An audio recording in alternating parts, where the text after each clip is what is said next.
TDP నేతలపై మండిపడ్డ MLC వరదు Kalyani. ఈ ఎన్నికల్లో వైసీపీ పార్టీ తప్పకుండా అధికారంలోకి వస్తుందని ఆమె అన్నారు.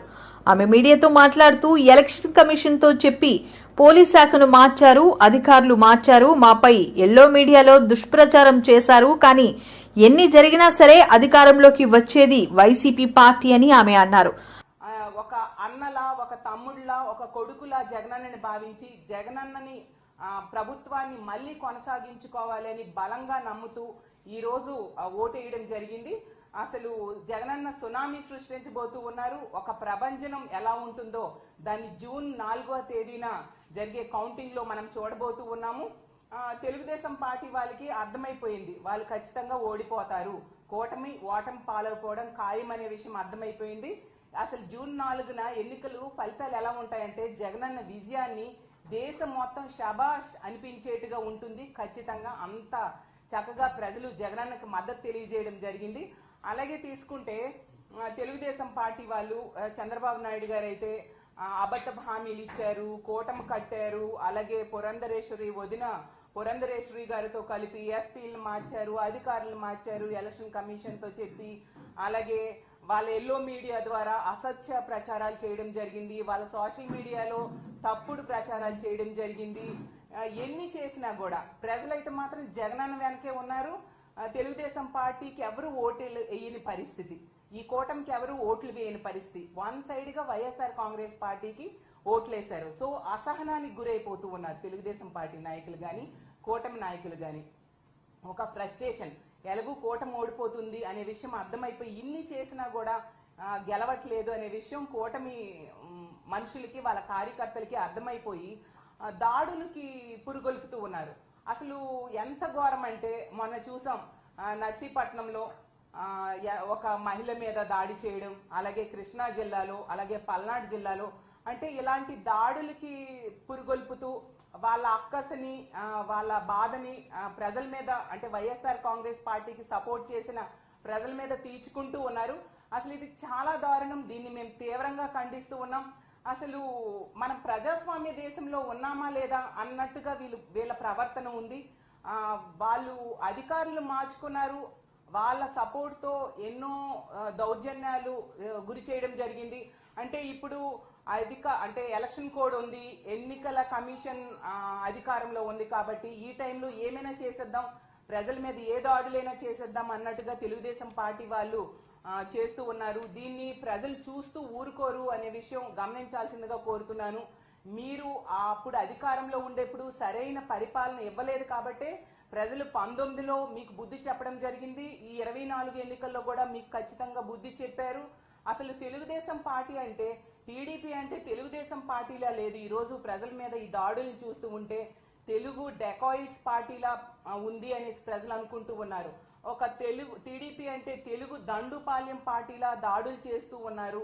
అలాగే టీడీపీ అంటే తెలుగు దుశ్శాసనల పార్టీలా మహిళల మీద దాడి చేస్తూ ఉన్నారు. టీడీపీ అంటే తెలుగు దొంగల పార్టీలా మహిళల తాలూకా బంగారు ఆభరణాలు కూడా ఈ దాడుల్లో దోచేసుకుంటూ ఉన్న పరిస్థితి చూసాం. ఒక టీడీపీ అంటే తెలుగు దుర్మార్గుల పార్టీలా ఈ రోజు బిహేవ్ చేస్తూ చాలా దుర్మార్గంగా వృద్ధుల మీద కూడా దాడులు చేసే పరిస్థితి మనం చూసాము. అలాగే టీడీపీ అంటే టెర్రరిస్ట్ డెకాయిడ్ పార్టీలా బీసీ, ఎస్సీ, ఎస్టీ మైనారిటీల మీద చాలా దారుణంగా దాడులు చేస్తూ ఉన్నారు. మేము చాలా తీవ్రంగా దీన్ని ఖండిస్తూ ఉన్నాము. అసలు మీ ఇళ్లలో ఆడవాళ్ళు ఉండరా?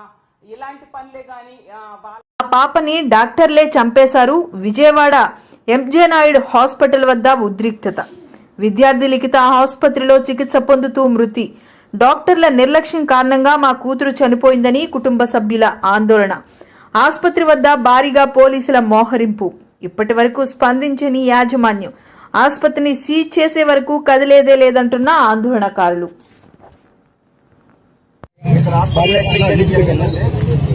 ఎందుకంటే మన 4 years బ్యాక్ ఇదే హాస్పిటల్లో మా అమ్మాయికి ఆపరేషన్ చేయించాము. కాళ్ళు కొద్దిగా మెండుగా ఉన్నాయని చెప్పి మన అక్కడ ఆపరేషన్ చేయించాము. పాప బీటెక్ ఫస్ట్ ఇయర్ చదువుతుంది. కాలేజీ హాలిడేస్ ఇచ్చారు అని డాక్టర్ గారు వచ్చి మనం సంప్రదింపులు చేస్తే మీకు బాగా సెట్ అయిందంటే అది రిమూవ్ చేస్తామంటే తీసుకొచ్చి మనం ఇక్కడ చేర్పించడం జరిగిందంటే ఈవినింగ్ 6కి మనకు ఆపరేషన్ నెట్లో తీసుకెళ్లిన వాళ్ళని మనకి ఏం జరుగుతుంది ఏంటి అనేది సమాచారం అసలు లేదండి. నైట్ 10:30 వరకు మనకి 10:30 వరకు మన సమాచారం ఇవ్వలేదండి. అసలు ఏం జరుగుతుందో తెలియదు. నాయుడు గారు బయటకు వచ్చినప్పుడు మనం ఏంటి అని అడిగితే మీ పాపకి ఫిక్స్ వచ్చినండి, మీ ఆపరేషన్ మధ్యలో ఆపేసామండి, మేము వెంటిలేటర్ మీద పెట్టామని 10:30కి మనకి ఇన్ఫార్మ్ చేశారండి. 6:30కి తీసుకెళ్లిన పాపని 10:30 వరకు మనకు మెసేజ్ లేదండి. 10:30కి మెసేజ్ ఏంటి అప్పుడు పాపకి ఫిక్స్ వచ్చినాయి అని, దీనివల్ల ఊపిరితిత్తులు నుమ్ము చేరింది, మేము వెంటిలేటర్స్ మీద పెట్టామండి, ట్రీట్మెంట్ జరుగుతుందని చెప్పారు. అప్పుడు చెప్పారండి 10:30కి. అప్పుడు దాకా నో మెసేజ్. అంటే పాపకి ఏమన్నా అనారోగ్య సమస్య ఏమీ లేవండి. హెల్దీ పర్సన్ ప్లస్ చర్చిల మీద కూడా తీసుకెళ్లకుండా ఆపరేషన్ థియేటర్లకు నడుచుకుంటూ వెళ్ళిందండి. మంచి యాక్టివ్ పర్సన్ అండి. అయితే మనం అప్పుడు అందరిని పిలిచి ఏంటి సార్ ఏంటి అని అడిగితే అప్పుడు మనం ఒక 15 మంది వచ్చి అడిగితే మీకు ఇలా ట్రీట్మెంట్ చేస్తున్నాం అంటే పర్లేదండి, స్టేబుల్ గా ఉందండి, మీరు కంగారు పడతారని చెప్పి మమ్మల్ని అందరినీ రిక్వెస్ట్ చేశారు. సరే మేము 2:30 వరకు ఇక్కడ ఉంటే 2:30కి అందరం ఇళ్ళకి వెళ్ళామండి. మరుసటి రోజు ఉదయం నిన్న మార్నింగ్ కూడా అన్ని కంట్రోల్లోకి వచ్చినాయండి. ఒక బీపీ అప్ అండ్ డౌన్ అవుతుందంటే అది కూడా అవుతుందంటే రేపు మనం తీసేద్దామండి, మన వెంటిలేషన్ నుంచి తీసేద్దామని వాళ్ళు మాకు ఇది చెప్పారు. ఫైనల్ గా మీ డిమాండ్ ఏంటి? హాస్పిటల్ ఎదుట మీరు ఆందోళన చేస్తున్నారు, మీరు ఏం న్యాయం ఎందుకంటే ట్రీట్మెంట్ వచ్చి రాంగ్. వీళ్ళు పెట్టిన ఎన్ఎస్ఎస్ లోనే రిమార్క్ జరిగిందండి. ఇది హత్య కేసు కింద వస్తుందండి. 18 years పాపను మాత్రం చేయడం అంటే ఏంటంటే ఏదన్నా 50 ఏళ్ళు 60 ఏళ్ళు అయితే మనం పోలీలని ఊరుకోవచ్చు. ఇది కాదు. ఇదేంటంటే హాస్పిటల్ కంపల్సరీ సీజ్ చేయాలి. దానిలో మాత్రం వెనకాడే ప్రసక్తే లేదు. ఎవరు వచ్చినా మాత్రం ఆగే ప్రసక్తి అనేది లేదండి అసలు. ఎన్నికల్లో వైసీపీ తప్పకుండా అధికారంలోకి వస్తుందని మంత్రి బొత్స ధీమా వ్యక్తం చేశారు. వచ్చే నెల 9న జగన్ సీఎంగా విశాఖపట్నంలో ప్రమాణ స్వీకారం చేస్తారని తెలిపారు. వేదిక ఎక్కడో 2 రోజుల్లో చెబుతానని అన్నారు. కేంద్రంలో తమ మీద ఆధారపడే ప్రభుత్వం రావాలని కోరుకుంటున్నానని, ఇది తన స్వార్థమని తెలిపారు. మీరు ఎప్పుడు కూడా కొద్దిగా డేట్ బస్ తప్పినప్పుడు వస్తారు, బస్సు వెళ్ళిపోయిన తర్వాత వస్తారు. ఇందాక చెప్పాను బాబు, ఇందాక చెప్పాను ఏం చెప్పానంటే ఎన్నికల ప్రక్రియ ప్రారంభమైనప్పుడు తెలుగుదేశం పార్టీ కూటమి నాయకులు ఫిర్యాదు ఇచ్చి లా అండ్ ఆర్డర్ మీద, రాష్ట్రంలో అధికారుల మీద ఇక్కడే మనం మాట్లాడుకుందాం. నేను అదిగా ఇచ్చి ఎవరైతే ఒక రిటైర్డ్ పోలీస్ ఆఫీసర్ని, ఇంతమంది దేశంలో అధికారులు ఉంటుండగా ఆఫీసర్ని వచ్చి పర్యవేక్షణ చేశారో, అతని పర్యవేక్షణలో ఏ పోలీస్ అధికారిని ఏ జిల్లాలో మార్చారో ఆ జిల్లాలోనే సంఘటన జరిగాయి. అదేనండి మేము కలెక్టర్కి, సెంట్రల్ ఎలక్షన్ కమిషన్కి అన్నింటికి కంప్లైంట్ చేస్తాం. దాని మీదే, అంతేగాని అక్కడెక్కడ మాది కాదే అధికారుల నిర్లక్ష్యం అది జరగకూడదని కోరుకుంటున్నాం. అందుకే కదా ఇప్పుడు ఏం చెప్పాను, ఇప్పుడు నేను నిన్న వైజాగ్లో ఒక సంఘటన జరిగిందని, అది కక్షలతో, అది రాజకీయ కక్షలతో కాదని నా అభిప్రాయం. ఒకవేళ అది రాజకీయాల కోసం జరిగితే మొత్తం పోలీసు ఉపేక్షించొద్దు, ఏ పార్టీ వాళ్ళైనా సరే. కానీ సైమల్టేనియస్గా రాజకీయ నాయకులు కూడా రాజకీయ స్వార్థం కోసం, రాజకీయ స్వలాభం కోసం అలాంటి సంఘటనలు వాడుకోవద్దు. శాంతియుతంగా ఉన్న మన ఉత్తాంధ్ర ప్రాంతాల్లో ఇలాంటి మళ్ళీ తేవద్దు, దయచేసి కోరుతున్నాను. సైమల్టేనియస్గా పోలీసులు కూడా సీరియస్గా మీరు ఉండాలనేది నా తాలూకా డిమాండ్, నా రిక్వెస్ట్. నేనేమి మా పార్టీ ఆ పార్టీ అన్నా కదా, నేను ఎవరిని కూడా ఉపయోగిస్తున్నాం ఇలాంటి సంఘటనలు వస్తే మాత్రం. అది పొలిటికల్ లీడర్ అయితే, అదే వ్యక్తిగతంగా ఓ 2 ఫ్యామిలీలో రెండు ఇదో లేదా కొళాయి దగ్గర తగువ లేదా ఇంకో దగ్గర తగువలో వస్తే దానికి మనం ఏం చేయలేము. చెప్పండి ఏంటి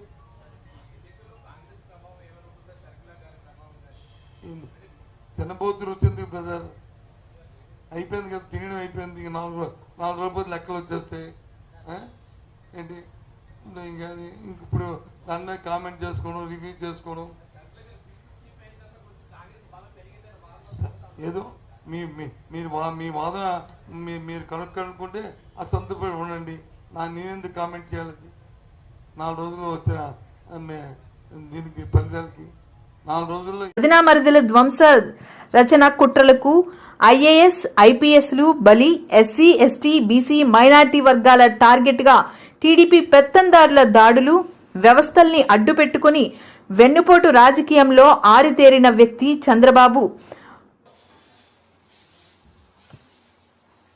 హోరాహోరీ యుద్ధంలో అంతిమ విజయం పేద బడుగు బలహీన వర్గాలది, బహుజనులది అని చెప్పేసి సందర్భంగా చెప్పడం జరుగుతుంది. జగన్మోహన్ రెడ్డి గారి 5 సంవత్సరాల పరిపాలనలో పేద వర్గాల అభివృద్ధి లక్ష్యంగా, బడుగు బలహీన వర్గాల సంక్షేమమే ధ్యేయంగా, సామాజిక న్యాయమే తన జీవితాశయంగా సమసమాజ నిర్మాణ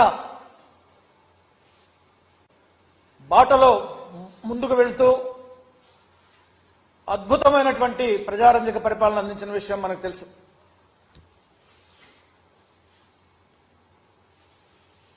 కొద్దిమంది ధనిక వర్గాలు ఈ సంపదనంతా దోపిడీ చేసి దాచుకుని అధికారం ద్వారా అడ్డగోలుగా మరొకసారి ఈ రాష్ట్ర సంపదను దోచుకోవాలని ప్రయత్నం చేసినటువంటి కొద్దిమంది బడా పెట్టుబడిదారులు చేసినటువంటి ప్రయత్నం బహుజనులైనటువంటి ఎస్సీ ఎస్టీ బీసీ మైనార్టీలు తిప్పికొట్టారు ఎన్నికల యుద్ధంలో అని చెప్పేసి ఈ సందర్భంగా నేను తెలియజేస్తా ఉన్నాం.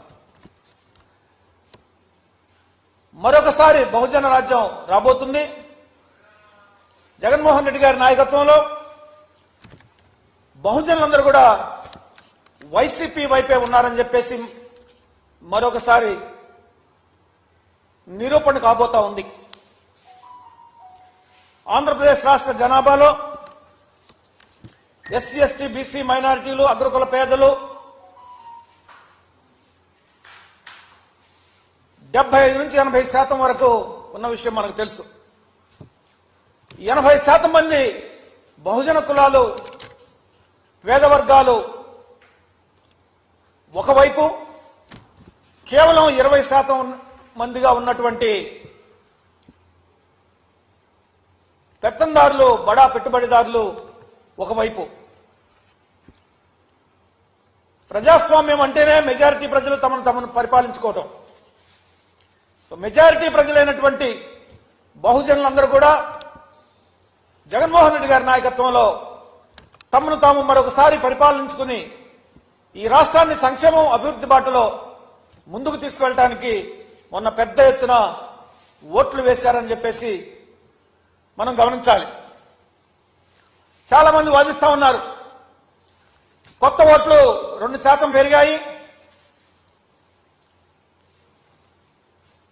ఓటు శాతం 2% పెరిగింది. ఈ పెరిగినటువంటి ఓటు శాతం ఏదైతే ఉందో ఇదంతా ప్రభుత్వ వ్యతిరేక ఓటు అని చెప్పేసి ఒక దుష్ప్రచారం చేస్తూ మేము గెలుస్తామనేటువంటి ధీమాలో ఇవాళ కూటమి గోబల్ ప్రచారం మరొకసారి మొదలుపెట్టింది. అయ్యా, ఈ పెరిగినటువంటి ఓటు శాతం ఏదైతే ఉందో 2%, ఇది పెరిగినటువంటి ఓట్ల శాతం అని చెప్పేసి గమనించాలి. వాలంటరీ వ్యవస్థ ద్వారా ఒక పక్క సంక్షేమ పథకాలు వ్యక్తిగతంగా అందిస్తూ, పేద ప్రజల తలుపు తట్టి మరీ అందిస్తూ, వైసీపీకి ప్రతిపక్ష హోదా కూడా దక్కదని మాజీ మంత్రి దేవినేని ఉమామహేశ్వరరావు వ్యాఖ్యలు చేశారు. శుక్రవారం మీడియాతో మాట్లాడుతూ వైసీపీ కేబినెట్ లో ఉన్న 40 మంత్రులు ఓడిపోతున్నారని, వైసీపీకి ఘోర పరాజయం తప్పదని అన్నారు. జగన్ రెడ్డి మాటల్లో ఓటమి భయం స్పష్టమైందన్నారు. వైసీపీ కార్యకర్తలను, ప్రజలను మభ్యపెట్టేందుకు మళ్లీ సజ్జల యత్నిస్తున్నారని మండిపడ్డారు. ప్రజల ముందుకు వచ్చాడు, మీడియా ముందుకు వచ్చాడు. ఆ రోజు పార్లమెంటు భవనం తగలబెట్టుకొని ప్రతిపక్షాల మీద ఆరోపణలు చేసిన హిట్లర్ ఏ విధంగా చేశాడో ఈరోజు గోబెల్స్ కూడా పెద్దారెడ్డి ఇల్లు మేము దాడి చేశామని, మేము సీసీ కెమెరాలు పగలగొట్టామని ఈ అసత్య ప్రచారాన్ని మళ్ళీ లేపుతా ఉన్నాడు. ఇవాళ జగన్మోహన్ రెడ్డి మాటల్ని కేడర్ నమ్మలేదు, కేడర్ కాడిపడేశారు. నాయకులు కార్యకర్తలు మీ మాటలు నమ్మే పరిస్థితిలో లేరు. ఒక చిన్న ఉదాహరణ, ఆర్టీఏ చిత్తూరు మీ పిఎల్ఆర్ ప్రాజెక్ట్స్ వెహికల్ నెంబర్ కూడా చెప్తాను. సజ్జల జగన్మోహన్ రెడ్డి మీ పిఎల్ఆర్ ప్రాజెక్ట్స్ వెహికల్సే AP39U E3857 exporting to other countries. అంటే మీ పెద్దిరెడ్డి కంపెనీలు, పిఎల్ఆర్ కంపెనీలు, మీ వెహికల్స్ అన్నీ కూడా ఎలక్షన్ షెడ్యూలు, ఎలక్షన్ ప్రకటనలు అన్నీ వచ్చిన తర్వాత ఈ ప్రక్రియ అంతా పూర్తవగానే మొత్తం మీ కంపెనీ, మీ నాయకుల కంపెనీల తాలూకా వెహికల్స్ అన్నీ కూడా ఇతర రాష్ట్రాలకి, ఇతర దేశాలకి పంపించేసుకుంటా ఉన్నారు. ముఖ్యమంత్రి ఏమో లండన్ పోతా ఉన్నాడు, పిఎల్ఆర్ కంపెనీ వెహికల్స్ ఏమో బయట రాష్ట్రాలకి, బయట దేశాలకి ఎక్స్పోర్ట్ అయిపోతూ ఉన్నాయి. రెండో పక్క ఎవరన్నా నమ్మించాలని సజ్జల ఇవాళ నువ్వు మళ్ళీ సొల్లు కబుర్లు మొదలుపెట్టావు. ఇవాళ కేఏ పాల్ కాన్ఫిడెన్స్ లెవెల్ ఏ స్థాయిలో ఉందో జగన్మోహన్ రెడ్డి కాన్ఫిడెన్స్ లెవెల్ కూడా అదే స్థాయిలో నిన్న ఉంది. కేఏ పాల్ కాన్ఫిడెన్స్ లెవెల్కి, జగన్మోహన్ రెడ్డి కాన్ఫిడెన్స్ లెవెల్కి నిన్న సోషల్ మీడియాలో ట్రోలింగ్సే అర్థమవుతూ ఉన్నాయి. కాబట్టి పిచ్చి ప్రలాపనలు మానేయండి. ల్యాండ్ టైటిలింగ్ యాక్ట్ మీ పుట్టి ముంచింది. మీ ప్రచార పిచ్చి, మీ ఫోటోలు పిచ్చి, మీరు తాత ముత్తాతలు ఇచ్చిన భూములను కూడా కొట్టేయాలని, దోచుకోవాలని మీరు చేసిన చట్టాలే మీ ప్రభుత్వానికి ఉరితాళ్ళైనాయి.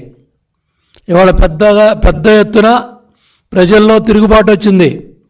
ఆ తిరుగుబాటు ఫలితమే జన సునామీ. ఆ జన సునామీ దెబ్బకే మీకు గంగుర్లు ఎత్తుతూ ఉన్నాయి. రోజుకొకళ్ళు వచ్చి మీడియా ముందుకి మాట్లాడుతూ ఉన్నారు. నేను అడుగుతా ఉన్నా, మొదటి క్యాబినెట్లో కానీ, రెండో క్యాబినెట్లో కానీ 40 మంది మంత్రులు ఒక్కడు కూడా ధైర్యంగా మీడియా ముందుకు వచ్చి మేం గెలుస్తామని మాట్లాడట్లేదు. 40 మంది మంత్రులు ఓడిపోతున్నారు. 5 ఏళ్ల పరిపాలనలో మీ మంత్రులు ఎవరైతే ఉన్నారో మొదటి క్యాబినెట్లో, రెండో క్యాబినెట్లో మంత్రులు ఎవడో కూడా మీడియా ముందుకు రావట్లా. మొత్తం ఎత్తిపోతున్నారు, మొత్తం ఓడిపోతున్నారు. ఇవాళ పెద్ద ఎత్తున ప్రతిపక్ష హోదా కూడా దక్కదని మీడియా ఘోషిస్తూ ఉంటే, సర్వేలు ఘోషిస్తూ ఉంటే ఇవాళ సజ్జలు వచ్చి ఏ కార్యకర్తను నమ్మిద్దామని, ఏ నాయకుడిని నమ్మిద్దామని నువ్వు మళ్ళీ బురద జల్లే కార్యక్రమాలు చేస్తున్నావు? సిగ్గుందా అని అడుగుతున్నా.